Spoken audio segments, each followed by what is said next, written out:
This is my deck list for Arbaaz Mir. I hope I'm pronouncing it correctly. I've been playing this deck for a little under 2 years, so basically since the release of Assassin's Creed. I'm not really that big of a fan of the IP. I just like the commander, and it's built obviously about the. It's been from the ability, so the deck is filled with ways to trigger him, historic permanents, and a bit of a blinking sub-theme. So I've sorted the cards in a way that you can see the mana value. And probably the most important card, and the card I wouldn't be playing the deck without, is Norin the Wary. There are a lot of synergies. There's like the obvious synergy of having 4 triggers of your commander every turn cycle, but obviously there are a lot of cards who synergize with him, and he's probably the first tutor target for you almost like every time. So just like Esper Sentinel is great, and he's also an artifact, so he's historic, just like a great card, a draw engine. And this guy is a small engine. He's mostly fine. The attack doesn't really come up, but like just a repeated way to play a historic spell or to trigger a creature entering, so it's fine. And Yoshimaru, he's mostly a removal bait. He doesn't really go up in numbers, maybe just with Norin, but like he's mostly fine. You don't mind him dying to removal or anything. So then for mana value 2, Taru, just like a small engine. Basically the deck is just filled with generically good legendary creatures, which due to Universes Beyond there's like a bunch of them. Mere Convert is just like a mana dork. You don't mind the 2 life because of the life gain with the commander, but like it can come up, but like I have nothing but good like experience with this guy. He's a creature, so you also get like it's sometimes it can be better than if it was just an artifact. She's fine. There are some discard synergies, but mostly it's like basically a cantrip that triggers your commander, so maybe it could go in numbers, but also can be a removal magnet, so it's mostly fine. This is just to save something. I've had like multiple times bouncing the One Ring or bouncing the commander. You can also like bounce if it's enchanted, but like something like Imprisoned by the Moon, you can just return it to the hand. So very versatile card. And Philia is like just amazing blink card. A lot of synergies. The obvious one with the commander, but just like fine. And can also be used politically, which you tend to do so very frequently. For mana value 3, we have Fortune. He's just like a generically good blink staple, and you can already be saddled with just the commander, so it's already fine. The Scry 2 is very good, and you'll see that we don't play a lot of lands because the mana value is mostly low. So the majority deck is mana value 3 cards. This is just a good card, low investment, and there isn't really a combo. It's just like pure value. You just try to hard slam. I don't like I don't really like the idea of having this an infinite deck, but there are some good lines with her. So also dice removal most of the time. Bottom it is just great just to keep other people in control, and also safety net just for a board wipe or something, but yeah, just good. He's here just to punish landfall, just because I have a lot of landfall players in the most of pods I play. Lauren is just like great blink target, and the only card that I would frequently search if it wasn't for Norn, just because it's like a searchable removal spell for mostly enchantments, because that's the thing you hate the most.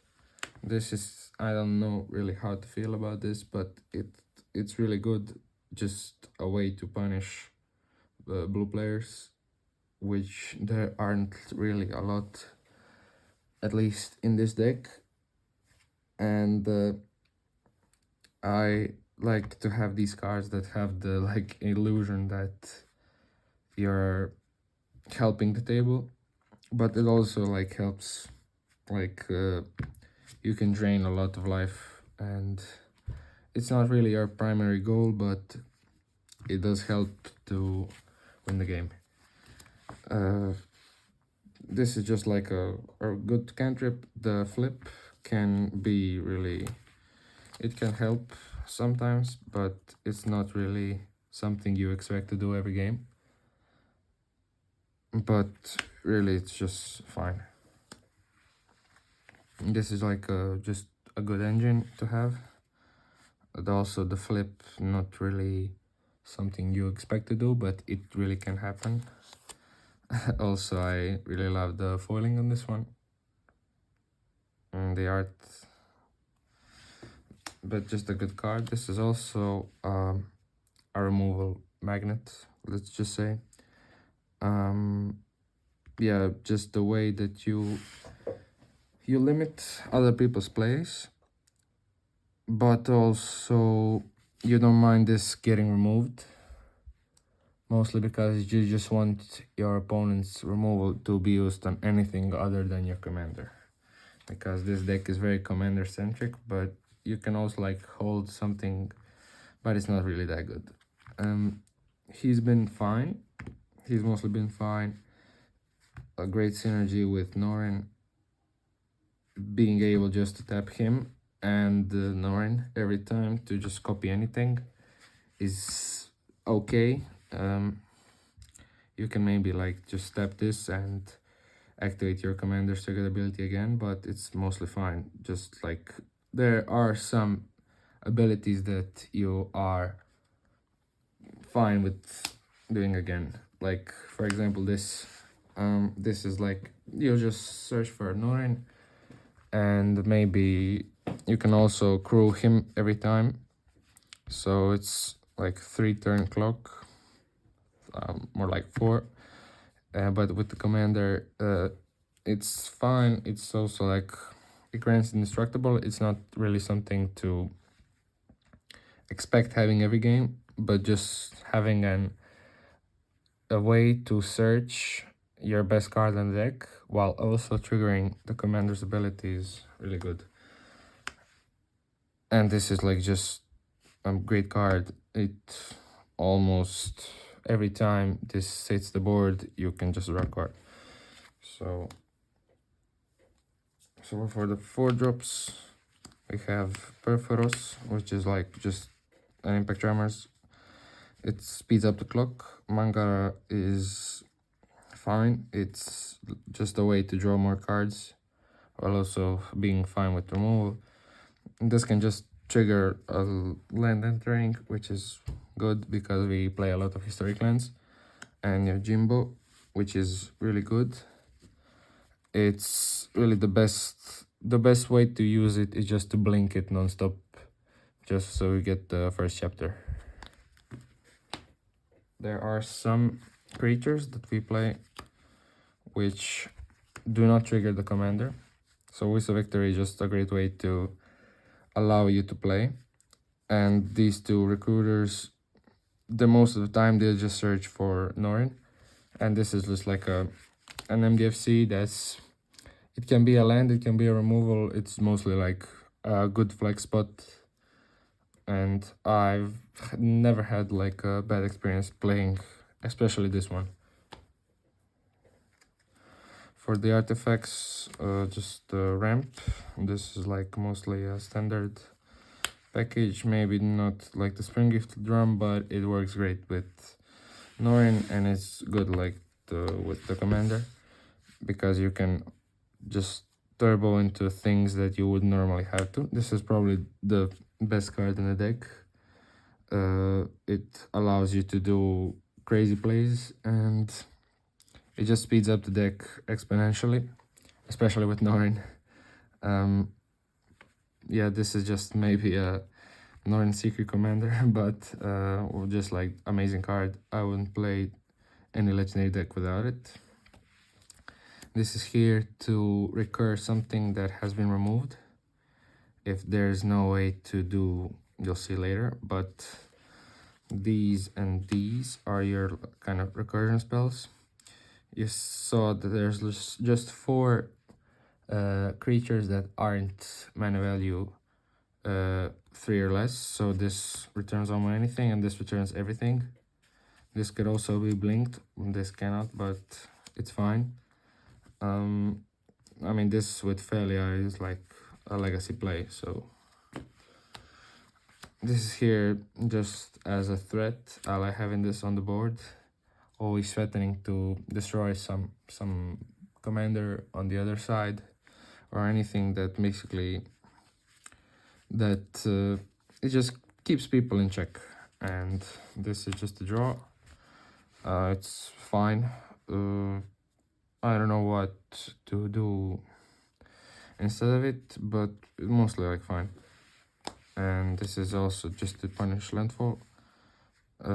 Just anytime a land enters, the controller takes 2.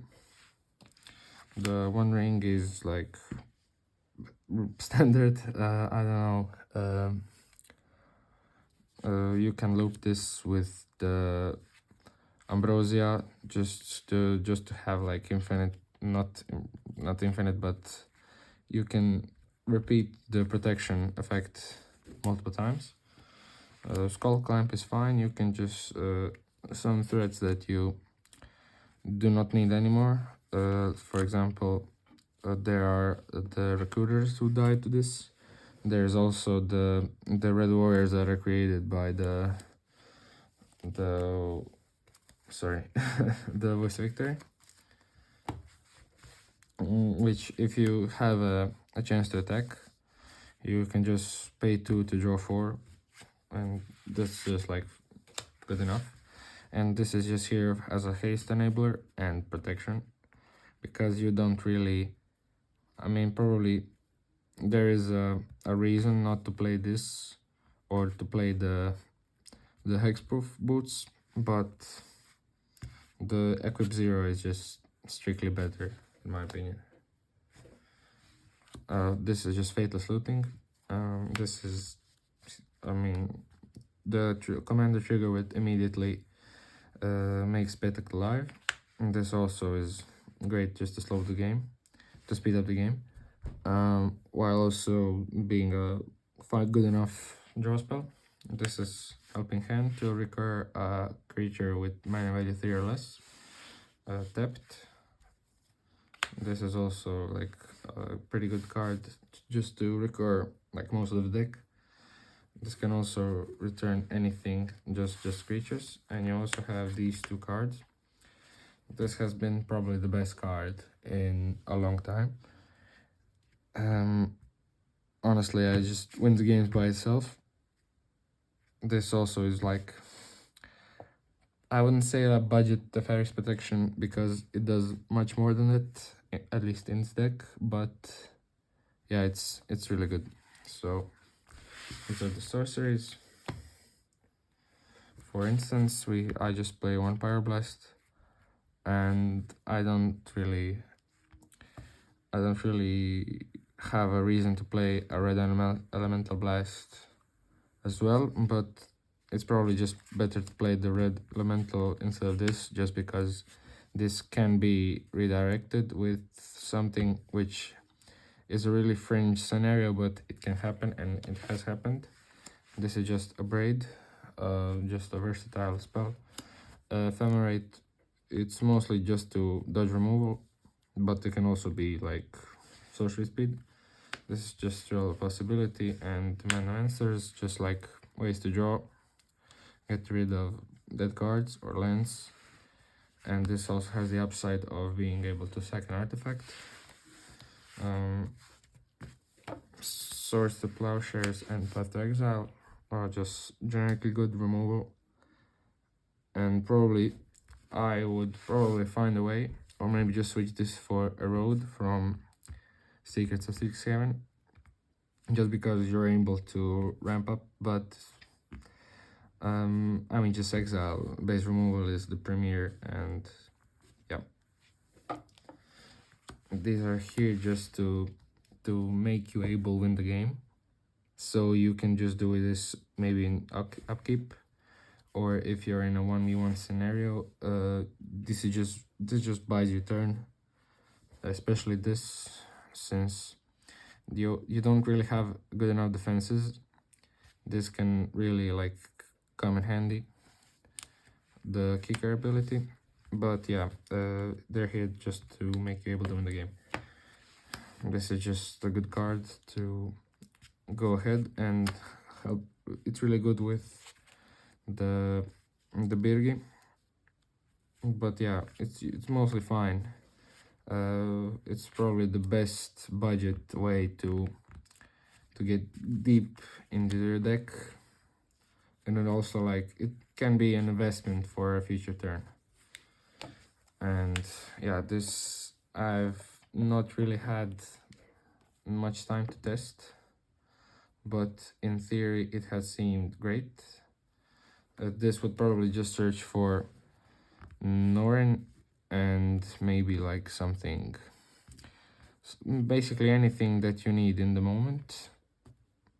And like you can take 2 great cards and 2 mediocre cards, and this like just guarantees you the mediocre cards. But I mean, a 4-mana tutor it really has to hold up to the standard, and it's a shame that the exactly clause enables you to you can't just be unable to find and just put them in the graveyard or the library, sorry.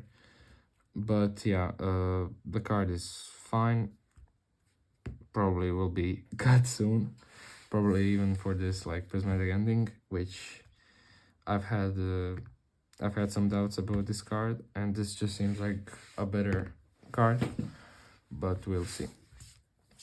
This is not here for combo, this is just here as a recursion spell, but with Birgi it can go out of hand. And this is just this was before Teleportation Circle, but this just seems like much better. It can be a soft removal, and just really good card. 2 mana is not a big investment, but the return is great. This is also a historic card, so this will trigger the commander, but it's just like amazing. And the word one is not really something to laugh at. It can come in handy. This is just a great card with Norn. It can allow you to draw 4 cards for 1 card for every turn, so 4 cards in a turn cycle. And just like generically good card, being just able to draw much cards in a color that normally wouldn't be able is amazing. And this is here to just speed up the game. You don't really mind having your opponents having a lot of mana, just basically just speed up the game. If you're at 10 mana and your opponent's at 10 mana, then you really don't care, just because this would be the state of the game in 6 turns or so. so it's mostly fine. This is just here to get removed. The life gain does come up. The creatures get entering tap is annoying, but this is just mostly just to like get removed, and yeah, that's it. And for the lands, so there's 5 plains and 4 mountains. I've decided to have more plains just because there's a lot more Blood Moon and Magus of the Moon effects, so I really like prioritize having white mana open in at least the basic slots. But yeah, this is mostly like interchangeable. This card is like fine. This is like also I really don't know what to say about these two. I mean, this is just fine. This card is great. It can make you keep hands that you wouldn't keep normally. In Mountain Sphere, 9 out of 10 times this will search the One Ring. But yeah, this is just, I don't know what to think about this. It does trigger the commander, but I believe it's a bit slow. These are just white lands that are all historic, so these will have a trigger for the commander. The effects mostly don't matter. I mean, at least these 3 don't, but these 2 can come up. The draw one can be handy, and this can maybe save something, but damage based removal is not something that can come up. You don't really go into combat, but yeah, it just can be. This is just a red legendary land. The ability, like, you won't ever use it. This can come up, but also you don't really play in combat. This also can come up, but 5 mana, so 4 and tap the land. Not really something you'll do. These never they're just played for the commander ability, and these are just the lands that are normal. Like, you don't have any advantage for playing these. This is just like generic ways to maybe make your mana base better. The exception to this would probably be the henge, and this can really help you get back in advantage if you're really far behind. Just like a look at top 5 and reveal a historic can either give you a land, a creature, or maybe One Ring, anything just to get back in the game. And there are some instances when, while playing this deck, you will be in a position where you don't really have anything to play. You just have mana, and the lens, you have to depend on the lens to do something.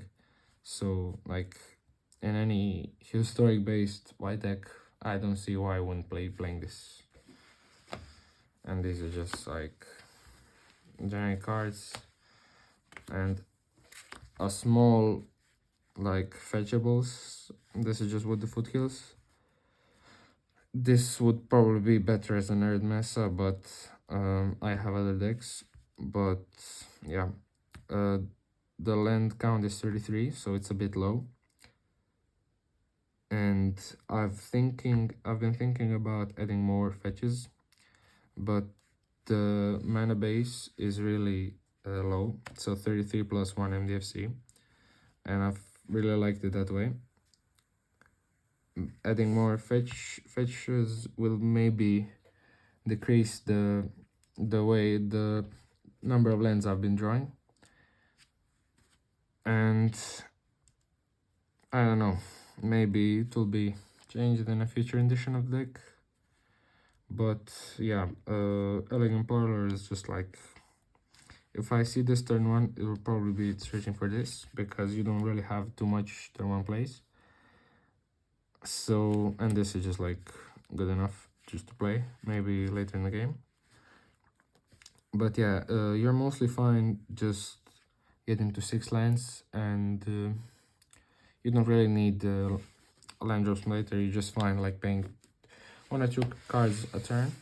But yeah, I've really liked playing this deck for a really long time, and I hope you'll try it. The Moxfield link will be in the description, and thank you for staying for this long, and bye bye.